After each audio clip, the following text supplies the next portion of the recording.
আসসালামু আলাইকুম বন্ধুরা, আবার দেখা হলো। আমরা আজকে খুব সহজে ৫ টা বাক্যর মধ্যে ইংরেজি শিখব এবং সেই ইংরেজি শেখার মাধ্যমে আমরা গ্রামারও শিখব। তাহলে আমরা কিভাবে সেটা শিখব? আমরা ১ম এ আমরা কি করব? যে একটি বাক্য যে ট্রান্সলেশন আমরা যে কথোপকথনে ব্যবহার করতে পারি, সেই বাক্যটি যদি আমরা কয়েকবার চর্চা করি, তাহলে কিন্তু আমরা এর সঙ্গে যে স্ট্রাকচারটি রয়েছে সেটি আমরা বুঝতে পারি। তবে আর কথা না বাড়িয়ে আমরা উদাহরণের মাধ্যমে বিষয়টিকে আরো খোলসা করি। তো বন্ধুরা, এই যে বাক্যটি দেখা যাচ্ছে, "man is too small to touch the moon."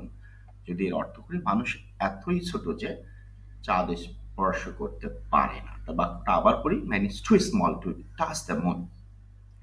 এই বাক্যটির একটি গঠন রয়েছে। তো আমরা ওই গঠনের দিকে যদি না গিয়ে শুধু দাগ করার দিকে তাকাই, "টু টাচ দ্য মুন।" এখানে কিন্তু "to touch the moon." "The man is too small to touch the moon." তো "টু টাচ" ব্যবহার করা হয়েছে। তো এখন আমরা যদি এই বাক্যটিকে বারবার বুঝে নেই, কয়েকবার পড়ি, তাহলে আমাদের আয়ত্তে আসবে, "man is too small to touch the moon." এবার আমরা আসি, "হি ইজ টু উইক।" সে এতই দুর্বল যে, এর পরের অংশটা কি হবে? Completing sentence. এর পরের অংশটা কি হবে? To walk. তো he is too weak to walk. ঠিক ১ নম্বর প্যাটার্নের কারণে আমরা সেই প্যাটার্নের আদলেই ২য় নম্বর বাক্যটি আমরা লিখতে পারছি। তাহলে the man is too small to touch the moon যদি আমরা লিখতে পারি, he is too weak to walk। সে এতই দুর্বল যে হাঁটতে পারে না। তাহলে আমরা ১ম বাক্যটি শিখার মধ্য দিয়েই আমরা ২য় বাক্যটি করতে পারছি এবং সেটি কমপ্লিটিং সেন্টেন্সে কাজ করছে। পরের বাক্যটি আসি বন্ধুরা।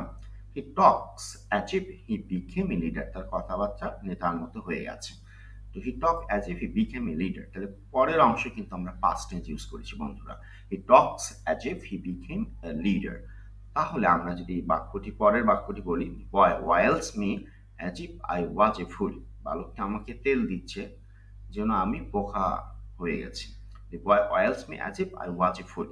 পরের অংশটি আমরা ফার্স্ট টেন্স ইউজ করছি। তো বন্ধুরা, he talks as if he became a leader। তার এই বাক্যের প্যাটার্নে আমরা লিখতে পারি, the boy oils me as if I was a fool। আমরা কিন্তু এই কথাগুলো কথোপকথনে ব্যবহার করি ইংরেজি বাক্যের মধ্যে। বন্ধুরা, এবার দেখছি, it is 2 minutes since I answered teacher's question। 2 minute হয়ে গেল আমি শিক্ষকের উত্তরটা দিলাম। It is 2 minutes since I answered the teacher's question। তাহলে আমরা পরের যে দাগ দেওয়া দেখিয়েছি সেটি কিন্তু past tense ইউজ করেছি। তাহলে ঠিক এই আদলে আমরা এই বাক্যগুলোকে ইউজ করতে পারি, it is 5 years since I came back home। It is 5 years since I came back home। It is 5 years since I came back home। তাহলে আমরা প্রথম বাক্যটি আরো কয়েকবার পড়ি, it is 2 minutes since I answered teacher's question। 2 minute হলো আমি শিক্ষককে উত্তরটা দিলাম।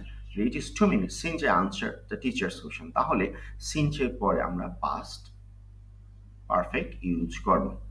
তাহলে বন্ধুরা, আমরা আমরা দেখতে পাচ্ছি যে আমাদের আসলে সেন্টেন্সটা যদি আমরা বারবার চর্চা করি তাহলে আমাদের শেখা সহজ হয়। ওয়াকড, পরের বাক্যটি, he walked fast lest he should miss the office time. সে দ্রুত হাঁটলো নতুবা সে অফিস সময় মিস করবে।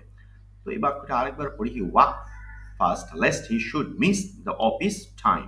সে দ্রুত হাঁটলো নতুবা সে অফিস সময় মিস করবে। তো এখানে আমরা কি বসালাম? সাবজেক্টের পরে শুড বসাইছি, এর পরে ভার্বের বেস ফর্ম বসাইছি। তো একই কারণে আমরা এখানে তাই করবো, I walk slowly lest I should fall down. আমি আস্তে আস্তে আস্তে হাঁটলাম নতুবা আমি পড়ে যেতে পারি। I walk slowly lest I should fall down. তাহলে আমরা এই বাক্যগুলো কিন্তু ডায়ালগের ক্ষেত্রে ব্যবহার করতে পারি। তো বন্ধুরা, আমরা বারবার এগুলো প্র্যাকটিস করতে পারি। এবার আমরা লাস্টের অংশটি দিয়ে আমরা শিখব, we participated in the procession with a view to highlighting our demand. আমরা মিছিলে অংশগ্রহণ করেছিলাম আমাদের দাবিগুলোকে জানানোর উদ্দেশ্যে।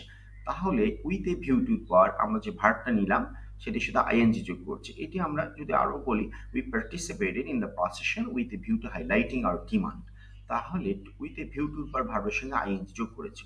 ঠিক একই কারণে পরবর্তী যদি সেন্টেন্সটা আমরা দেখি, I came to college with a view to learning lesson. তাহলে উইথ এ ভিউ টুর পর ভার্বের সঙ্গে আমরা আইএনজি যোগ করছি। আমরা জানি যে ভার্ব আমাদের জানতেই হবে।